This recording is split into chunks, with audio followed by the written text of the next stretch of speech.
A paz, meus irmãos. Nós estamos aqui reunidos então para esse dia de formação, aonde nós vamos tratar do cuidado que a gente tem que ter com a nossa salvação. Vocês pediram para mim falar sobre a negligência, sobre a imprudência que a gente tem e a oscilação na fé e qual o remédio para isso. Então eu escolhi uma passagem muito propícia para a gente estar falando, que está aqui no 2 Samuel, capítulo 18, versículo 9. 2 Samuel, capítulo 18, versículo 9. Abre aí a sua Bíblia, então.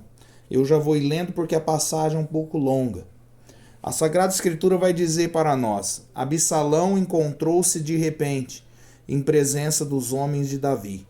Montava uma mula, e esta enfiou-se sob as folhagens espessas de um carvalho. A cabeça de Absalão prendeu-se nos galhos da árvore, e ele ficou suspenso entre o céu e a terra, enquanto a mula em que montava passava adiante. Vendo isso, um homem informou a Joabe dizendo: Eu vi Absalão suspenso a um carvalho. Se o viste, respondeu Joabe ao mensageiro, por que não o abateste no mesmo lugar? Eu me sentia no dever de dar-te 10 ciclos de prata e um cinturão.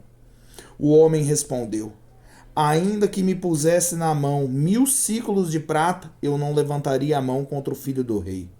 Porque o rei ordenou a ti, a Abissai e a Etai, em nossa presença, que lhe poupassem o jovem Absalão. E se eu tivesse cometido esse atentado contra a vida do jovem, nada se ocultaria ao rei, e tu mesmo te terias esquivado. Joabe então disse: Não tenho tempo a perder contigo. Tomou então 3 dardos na mão e plantou-os no coração de Absalão. E estando ele ainda vivo no carvalho, 10 jovens escudeiros de Joabe cercaram-no e deram-no os últimos golpes. Joabe tocou então a trombeta e o exército cessou de perseguir Israel, porque Joabe deteve o povo. Palavra do Senhor, graças a Deus. Olha, meus irmãos, Davi nasceu mal, porque era um filho de um pobre, mas acabou na eternidade bem, porque morreu como rei.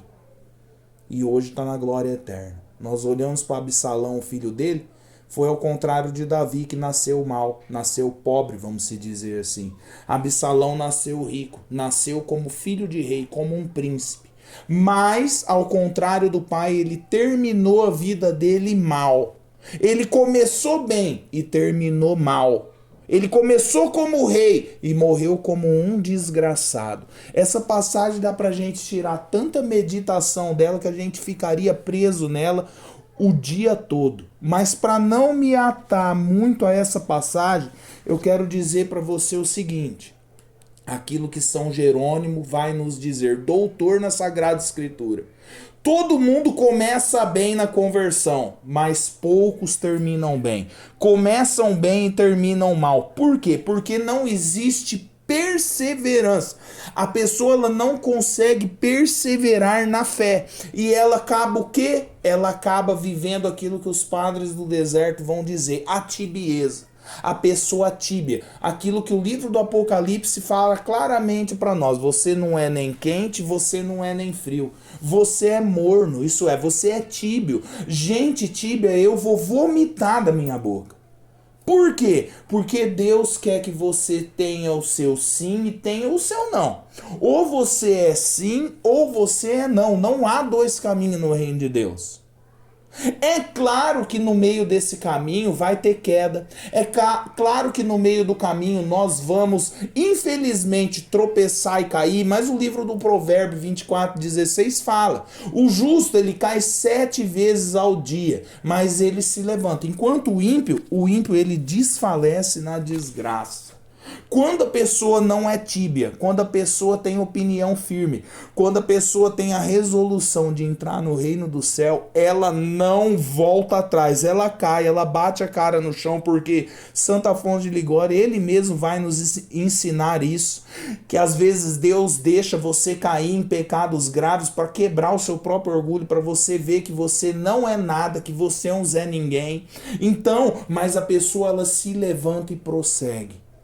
Mas a pessoa que ela é tíbia, ela não é nenhuma coisa nem outra, ela é morna, ela fica ali na corda bamba, ela dá brecha para Satanás. Meu irmão, essa pessoa vai acontecer com ela aquilo que aconteceu com Absalão.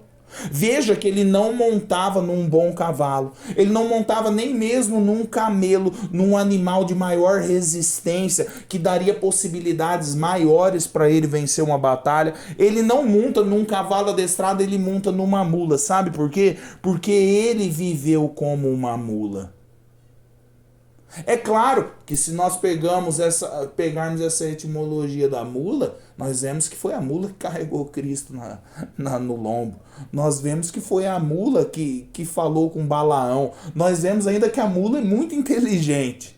Mas quando a gente fala nesse sentido que ele viveu como uma mula, ele viveu sem raciocinar na salvação eterna dele. Então ele monta nessa mula, que é representada pelos seus próprios pecados. E os próprios pecados dele levam ele por um caminho torto, no meio da folhagem, como a Sagrada Escritura vai nos dizer. Ele entra no meio da folhagem, no meio daquela selva fechada, e ele enrosca a cabeleira dele naquele galho de carvalho. E ele fica despendurado pelos cabelos. E aí São Leonardo de Porto Maurício ele vai nos dizer para nós: ora, ele que era um guerreiro, que estava em combate, ele que estava apto para lutar contra aqueles homens, trazia consigo uma espada na cintura. Por que que ele não usou da espada para cortar os seus próprios cabelos e cair daquela folhagem? Sabe por quê, meu irmão? Porque a mente dele estava... O psicológico dele estava tão afetado por pecado, por desordem espiritual, por pensar que ele estava na via estreita e vai ver ele estava na via larga, por achar as coisas incompreensíveis que não deu tempo dele raciocinar. E o que acontece? Ele fica, como a Sagrada Escritura diz, entre a terra e o céu. Ele fica nos ares. E aí o que acontece? São Paulo vai falar isso, se eu não me engano, em Efésios. Não deu tempo de anotar aqui para vocês, mas São Paulo ele vai dizer que nós não lutamos com homens de carne e osso, nós lutamos contra os principados, contra as potestades, contra o príncipe tenebroso das trevas espalhados nos ares. Os padres do deserto eles vão falar que tem 3 hierarquias que nos ataca aqui na terra quando a gente quer crescer em grau de santidade. A primeira terrestre, a segunda que vem do inferno para nos tentar, e a terceira fica espalhada nos ares. Essa é a tentação mais desgraçada que o demônio lança contra nós. Os padres do deserto, meus irmãos, eles vão falar que os demônios dos ares é aqueles que querem levar eu e você para o pecado mortal. É aqueles que conduzem eu e você para o pecado mortal. Então, quando você é conduzido pelo pecado mortal, é os demônios dos ares que vêm atingir você e levar você, lhe barganhar para essa situação medonha. E aí, o que vai acontecer? Ele fica entre os ares, isso é, os demônios pegam ele ali. Por que ele é preso pelo cabelo e não pela correia da armadura ou outra coisa parecida? Porque os cabelos representam a multidão de pecados que ele tem, pesando ali na consciência dele, que firmemente agarrou ele ali naquela forca, para dar a sentença final na alma dele.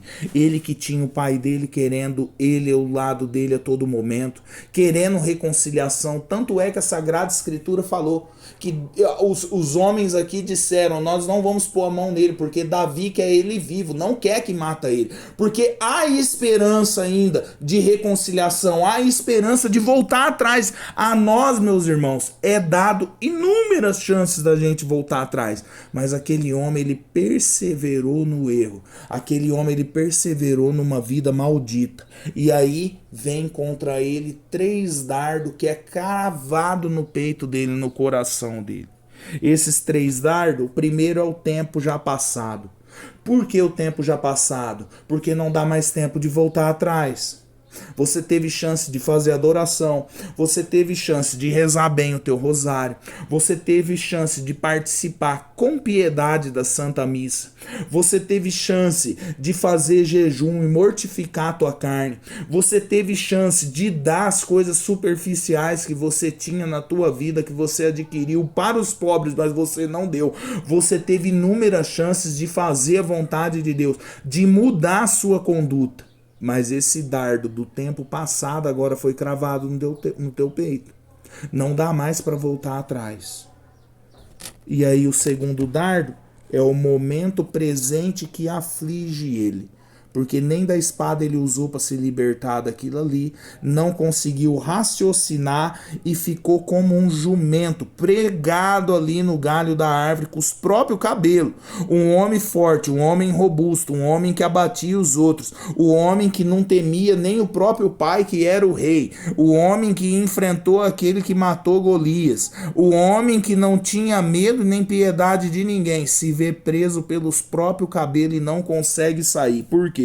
Porque o dardo do presente que o aflige ele não deixou ele se libertar das garras infernal. E o terceiro dardo que pega ele é a eternidade que prendeu ele.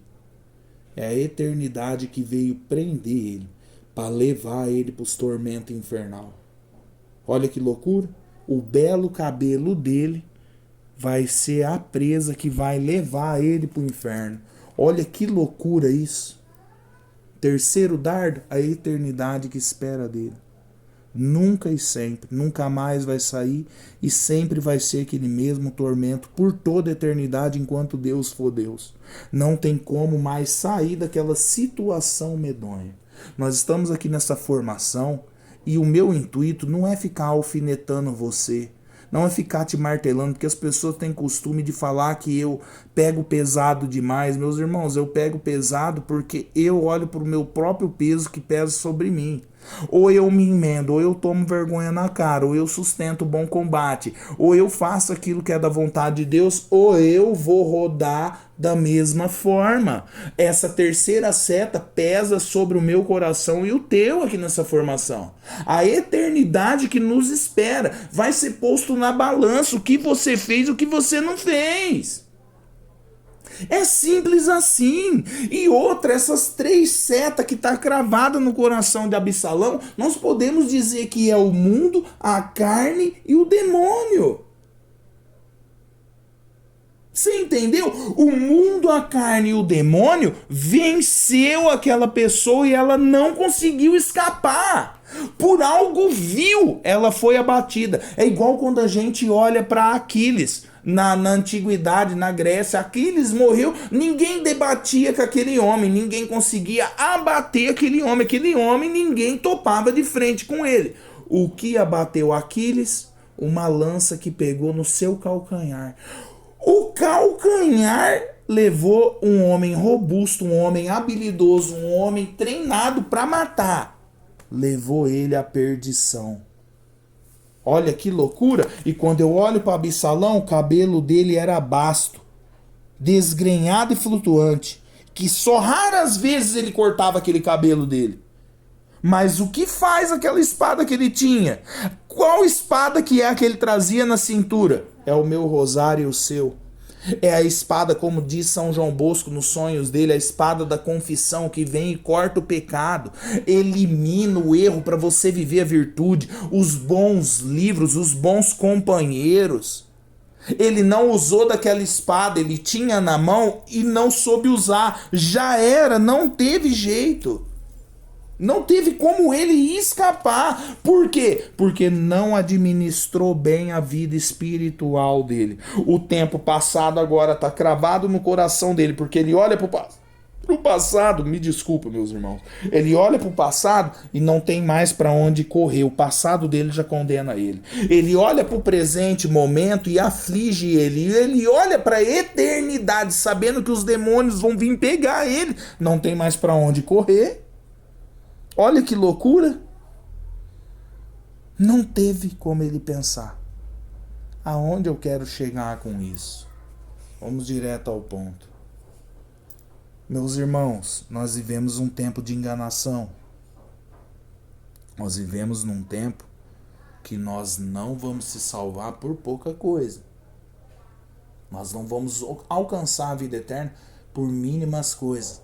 O Frei Damião, ele dizia isso, que chegaria um tempo que o diabo ia ser tão astuto que ele ia ficar pequeno e caber no bolso. Isso é o celular. Eu já falei em outras formações, eu já falei no meu canal no YouTube disso daí também. As pessoas me chamam de louco. Por quê? Porque o demônio, através do celular, ele tem pegado religioso, ele tem pegado religiosa, ele tem pegado padre, os leigos então nem se fala, ele tem barganhado todos os leigos e ninguém consegue progredir espiritualmente. A pessoa vai ser levada para uma ramagem de folhagem medonha e não vai ter para onde sair. A verdade nua e crua é essa, não vai ter para onde você correr. Por quê? Porque todas as pessoas hoje vivem na sensualidade. E aquilo que é sensual traz um dos pecados capitais, que ramifica e traz a doença na alma, cancelando os 5 sentidos apurados que a pessoa precisa ter e fugindo contra os 10 mandamentos. O que é essa sensualidade que ela entra na cabeça da gente? Ela vem através da internet. Ela vem através da comodidade que nós vivemos. Nós vivemos em um século onde, como vocês que estão aqui sentados, tá todo mundo acomodado, ventilador ligado, ninguém sofre, ninguém tem tortura. Eu tô aqui com o ventilador ligado, tá tudo muito fácil. Ninguém mais consegue ter uma alma penitente, ninguém mais consegue viver uma rigorosidade do evangelho. Ficou tudo muito cômodo de 100 anos para cá. E o que acontece? Essa sensualidade entra na nossa alma. Hoje, principalmente através do celular. Entra na nossa alma, entra na nossa vida. E aí, o que a sensualidade causa? Tanqueray vai falar isso se baseando nos padres do deserto. Causa um dos pecados capitais, que é a famosa preguiça. A preguiça te leva você à cobiça. A preguiça leva você à luxúria, a preguiça leva você à avareza e por consequente abre as portas dos 5 sentidos, que Santo Antônio vai dizer que os 5 sentidos que a gente tem no corpo, o olfato, o cheiro, o paladar, o tato, a visão, tudo isso, os 5 sentidos do corpo são as janelas para o diabo entrar na nossa vida. Então, quando a pessoa ela é preguiçosa, ela não tem estrutura espiritual. Por exemplo, vou dar só um exemplo, que senão não fica amarrado nisso. Se a pessoa, quando ela é preguiçosa, ela tem preguiça de catar um livro e ler, ela não consegue. Então, ela consegue ouvir pregação, ela consegue ouvir formação, mas ela não consegue se colocar aparelhado diante de um livro para ler. Porque Deus, meus irmãos, ele mede mérito. É igual quando a gente fala, né? Não quer se consagrar a Nossa Senhora, se você não dá conta de ler o tratado, você pode ouvir o tratado da Virgem Maria em audiobook. Vai ser válido? Vai ser válido, meus irmãos. Mas não tem a qualificação de mérito para você juntar tesouro para o reino do céu. É algo que você fez sem esforço nenhum. Você simplesmente sentou na tua cama, deitou ali numa cadeira de corda e põe um audiobook e ouve o tratado inteirinho, São Luís falando para você. Você não fez um rabisco com a caneta no tratado, você não parou para meditar, você simplesmente ouviu. É válido? É válido. Só que é algo que não tem mérito. É algo que já começa fraco. É algo que não tem estrutura espiritual. A mesma coisa, preguiça. Hoje nós vivemos numa fase dentro da igreja que dá vergonha. Antigamente o povo martelava a bebida. Beber não é pecado. Você pode beber. E isso é o que todo mundo prega hoje. Não, você pode beber sim, que não é pecado. É claro que não é pecado. Mas você não consegue dar testemunho. Você não consegue mortificar a tua carne. Você não consegue dizer como São Francisco que a verdadeira inebriação não procede do vinho, mas do espírito. Você não consegue crucificar a tua carne como São Domingos de Gusmão, que ficou mais de 12 anos em um rigor intenso naquele local que ele estava como cônego, de tão frio que era. Ele não bebia nem um golinho de vinho, fazendo penitência para salvação de alma. As pessoas não conseguem, então elas se esconde atrás da lasciva da carne delas e fica na bebida. Bebe aí sua cervejinha, seu vinho, não dá testemunho para ninguém, não tem sobriedade no falar, não tem absolutamente nada de espiritual. Só que é intelectual, todo mundo hoje é intelectual. Aí os intelectuais de hoje, o que eles fazem? Eles são regrados a bebida, eles são regrados a charuto, eles são regrados a cachimbo, eles são regrados a luxo. Isso eu tô falando de intelectual católico que tem aí nas mídias.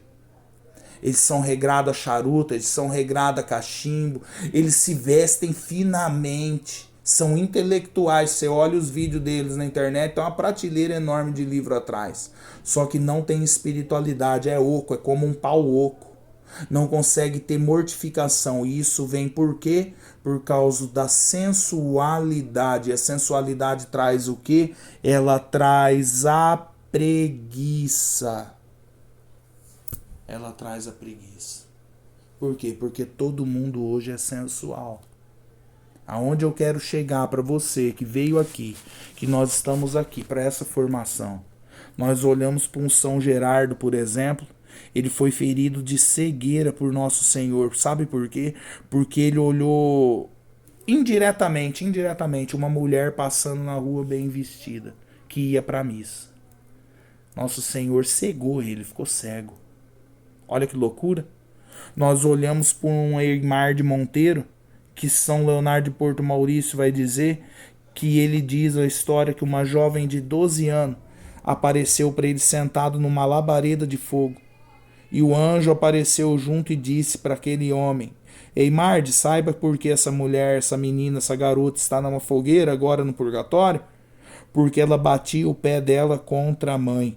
Nós batemos o pé contra a espiritualidade, meus irmãos.